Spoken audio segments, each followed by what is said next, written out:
నమస్కారం అండి. This is hash tag you. Prakash Raj ఈరోజు జస్ట్ ఆస్కింగ్ పేరుతో మాట్లాడడం మానేశాడు. అసలు ఈ బచ్చలకూరి జోసెఫ్ ఎవడో నాకు తెలియని కూడా తెలియదు అన్న రీతిలో బిహేవ్ చేస్తున్నాడు. స్టార్టింగ్లో హిందూ మతం ప్రకాష్, దాంతో పవన్ కళ్యాణ్ గారి పేరు వచ్చినప్పుడు మాత్రం ఏంటండి రాష్ట్రం అంతా చూస్తుంది జస్ట్ ఆస్కింగ్ అని నసబెట్టేశాడు మొత్తం రాష్ట్రంలో. గాలి మాతల్ని సృష్టించి మీరు చేస్తున్న అక్రమ అరెస్టులు, మీ దౌర్జన్యాన్ని నుంచి తప్పించుకోవడానికి ప్రయత్నిస్తున్నారా? ఇంకేదైనా ట్రై చేయండి. జనాలు చూస్తున్నారు రోజు రోజు ఎలా దిగజారిపోతున్నారని. చివరికి ఏమైంది, అతను ఫోన్లు మొత్తం సీజ్ అయిపోయినాయి. ఎవరి ఫోన్లు అనుకుంటారా? బచ్చలకూరు ఫోన్లు. ఒకటి కాదు, 2 ఫోన్లు, దాని తర్వాత ల్యాప్టాప్. అది కాకుండా వాళ్ళ వైఫ్ ఇన్వెస్టిగేషన్ కోఆపరేట్ చేయటం, ఆవిడ సగం నిజాలు బయట కక్కటం, మొత్తం పెంట అయిపోయింది. దీంతో ఏమైంది, బ్యాంక్ అకౌంట్ స్టేట్మెంట్ ఫ్రీజ్ అయిపోయి బ్యాంక్ అకౌంట్లో ఎవరెవరు ట్రాన్సాక్షన్లు వేస్తున్నారు అంటే దీంట్లో ఈ ప్రకాష్ రాజ్ పేరు కూడా ప్రధానంగా వినిపిస్తుంది. డబ్బులు వేసి మాటలు మాట్లాడిచ్చేవాడు అని. ఇతనికి నోటీసులు జారీ అవుతాయని పోలీసులు క్లియర్గా చెప్పేస్తున్నారు. ఎందుకంటే కులాలు మతాల మధ్యలో చిచ్చులు పెట్టడానికి ప్రకాష్ రాజ్ ముందుగా ఒక మసాలా నవిలే వ్యక్తి. మనందరికీ తెలిసిన విషయమే. దీంట్లో కాదని ఎవరైనా అనగలుగుతారా? శ్రీరాముడి పైన ఏం వ్యాఖ్యలు చేశాడు ఏంటి ఇక్కడ? Shurpanakha and says $2,000 with GST. Oh. And they say, no, we don't have money. Then Ravana says, give them some discount. Okay, 20% discount. No, we don't have. What is your name? Oh, I'm Rama from North. Yeah, I'm Ravana from South. Nice meeting you. ఇది కాకుండా Umar Khalid పెద్ద fan అన్నాడు. Maoist భావజాలాలు ఇతను కూడా బాగా ప్రచారం చేశాడు.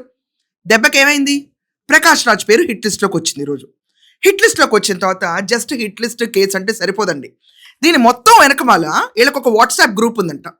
ఆ గ్రూప్లో ప్రశ్న రావణ్, ప్రకాష్ రాజ్ ఇలా మేధావంతంగా ఆలోచిస్తారు చూడండి. అంటే వెకిలి వేషాలు వేయటానికి ఎవరెవరైతే ఏమేం మాట్లాడచ్చు అన్నదానికి proper scripting, narration, theme lines అన్ని రాసుకోవడానికి వీళ్ళకి ఒక గ్రూప్ ఉంది. సో ఆ గ్రూప్లో ప్రకాష్ రాజ్ కూడా ఉన్నాడని చెప్పి వార్తలు బయటకు వస్తున్నాయి. ఈ తరుణంలో ప్రకాష్ రాజ్ ఫోన్ చేసింది ఎవరికి? ఒకే ఒక వ్యక్తి ఉంటాడు, జగన్మోహన్ రెడ్డి. సార్, ఏదో అనుకుంటే ఏదో అయిందేంటి? ఈరోజు ఆంధ్రప్రదేశ్లో మతాలు కులాల మధ్యలో చిచ్చు పెడదాం అందే మన ప్లాన్ కదా. చివరికి ఎన్ఐఏ అంటున్నారు, ఉపా చట్టం అంటున్నారు. నేనైతే నా దుకాణం షట్ డౌన్ చేసి ఏదో కాక్రోచ్ జనతా పార్టీకి వెళ్ళిపోయి నా మద్దతు తెలిపి అలా తిరుగుతూ ఉంటాను తప్ప జస్ట్ ఆస్కింగ్ పేరుతో ఇంకా నేను రెచ్చిపోతే నన్ను పుచ్చిపోయేటట్టు కొట్టడం ఖాయం. ఈ రాష్ట్రంలో ఇది వరకు మనం అనుకున్నట్టు లీనియంట్ గవర్నమెంట్ లేదు. టాస్క్ ఫోర్స్ అనేది ఒకటి ఎంటర్ అయిపోయింది. ఇది కాకుండా ప్రశ్న రావడానికి ఎవరికైతే నేను రోజు నరేషన్లు ఇచ్చానో, ఎవరికైతే నేను రోజు ఒక రకంగా గెస్ట్ లెక్చర్లు ఇచ్చానో అతని బొక్కలో కూర్చున్నాడు. ఈ తరుణంలో నా పరిస్థితి ఏంటని ఒకే ఒక వ్యక్తికి ఫోన్ వెళ్తుంది. అతని పేరే జగన్మోహన్ రెడ్డి. గమన జగన్మోహన్ రెడ్డిని కలిసింది ఏంటి ఇక్కడ?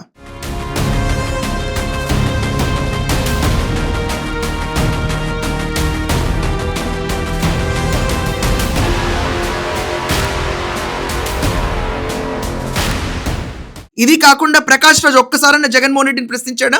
లేదు. జడా శ్రవణ్ కూడా షాక్ అయిపోతున్నాడు. వీళ్ళేంటి పోయి వైసీపీ కాళ్ళు పట్టుకుంటున్నారని. అతను కూడా కేసు వదిలేశాడు. నేను ఈ వాట్సాప్ గ్రూప్తో నాకు సంబంధం లేదండి బాబోయ్, నేను ఈ గ్రూపుల్లో అసలు లేను అంటున్నాడు. ఇప్పుడు ప్రకాష్ రాజ్ని పోలీస్ నోటీసులు ఇచ్చి పిలిపిస్తారనే వార్త అందరికీ తెలిసిపోయింది. ప్రశ్న రావణ్ కేసులో ఎన్ఐఏ ఎంటర్ అయింది, ఇది కూడా అందరికీ తెలిసిపోయింది. ఎన్ఐఏ ప్రకాష్ రాజ్ విషయంలో ఎంటర్ అయితే కనుక మసాలా వేరే లెవెల్లో ఉంటుంది. ఇంత జస్ట్ ఆస్కింగ్లో న్యూట్రల్గా ఉండి జస్ట్ ఆస్కింగ్ పేరుతో నేను ప్రశ్నిస్తూ ఉంటానని చెప్తున్నాడు. ఏమంటే నాకు ఆ విషయం అర్థం కాదు. ఇతనే హైదరాబాద్కి వచ్చి జీవనోపాధి పొందిన వ్యక్తి.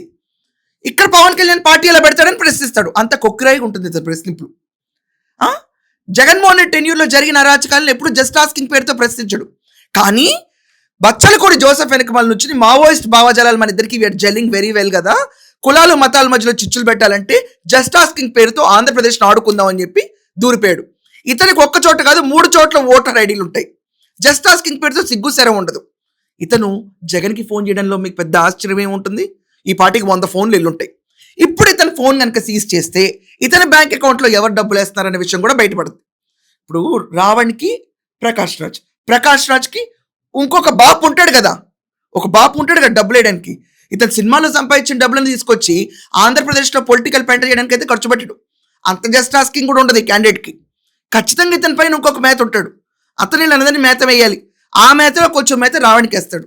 ఇది ఒక చైన్ సిస్టమ్. ఈ ఒక డొంక తీగలాగితే డొంక గదిలింది మొత్తం. ప్రకాష్ రాజ్ నోరిప్పడానికి ఈరోజు పారిపోతున్నాడు. జడా శ్రవణ్ నాకు సంబంధం లేదంటున్నాడు. గమన పారిపోయింది, రవి పారిపోయాడు, ప్రశ్నారామన్ జైల్లో ఉన్నాడు. ప్రశ్నారామన్ కోసం వాళ్ళ అమ్మ నాన్నే రావట్లేదు, ఎక్కడ ఎవరు అప్పీల్ చేయట్లేదు, పొన్నవాళ్ళు తిరుగుతున్నాడు. మళ్ళీ ఏంటి కథ? ఫోన్ వెళ్ళదా జగన్మోహన్ రెడ్డికి ప్రశ్న ఇప్పుడు ఈ సోకాల్ ప్రకాష్ రాజ్ నుంచి? సో ఈ జస్ట్ ఆస్కింగ్ కి ఒకవేళ ఎన్ఐఏ పిలిస్తే ఇతని పైన చాలా కేసులు నమోదవుతాయి. హిందూ మతం పైన చేసిన దాడులు, మావోయిస్ట్ భావజాలాలు, ఉపా కేసు ఇతను కూడా అట్రాక్ట్ అవుతుంది, క్లీన్ గా అట్రాక్ట్ అవుద్ది. ఇది కూడా ఎందుకంటే కాన్కాక్టెడ్ గా ఈ రోజు రాష్ట్ర ప్రభుత్వం దేశ ప్రభుత్వం పైన యుద్ధం ప్రకటించడం అనండి, వీటన్నిటిపైన ఏంటి మనకి ఇక్కడ క్లియర్ గా సెక్షన్స్ మనందరికి నేను రాసుకుంటున్నా మర్చిపోతామని. 147, 148, 152 సెక్షన్స్ ఇతనికి అప్లికబుల్ అవుతాయి.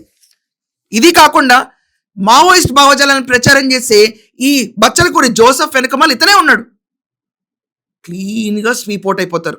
ఇతని బ్యాంక్ అకౌంట్ లాగా ఇతని ఫోన్లో అయితే జస్ట్ ఆస్కింగ్ వెనకమాల ఉన్న మగా ఆస్కింగ్ ఇంకోటి బయటకు వస్తుంది. ఆ బడా ఆస్కింగ్ బయటకు వచ్చిన రోజు మొత్తం పొలిటికల్ డిజాస్టర్ అవుద్ది ఏపీలో. ఇది ఎందుకు మొదలు పెట్టారో తెలియదు కానీ ఇది మొదలుపెట్టినడికి కాలం మూడింది. సో చెప్పండి, జగన్మోహన్ రెడ్డికి ప్రకాష్ రాజ్ ఫోన్ చేసి ఉంటాడా? ఇంతకు మించి ఫోన్ చేయడానికి ఆప్షన్ లేవు, ఇంకా లేవు, మనకేం లేవు. ఇతనికే ఫోన్ చేయాలి. ఇంకా గమన ఎటులిందో ఇతను కూడా అతని వెనకమాల వెళ్ళాలి. అండ్ ఈ జస్ట్ ఆస్కింగ్ ఏమైపోయాడు? ఎందుకు ఇలా పారిపోతున్నాడు? ఈరోజు ఎందుకు సపోర్ట్ చేయట్లేదు? దీని గురించి మీ ఒపీనియన్స్ ఖచ్చితంగా రాయండి. That's all for now. Thank you.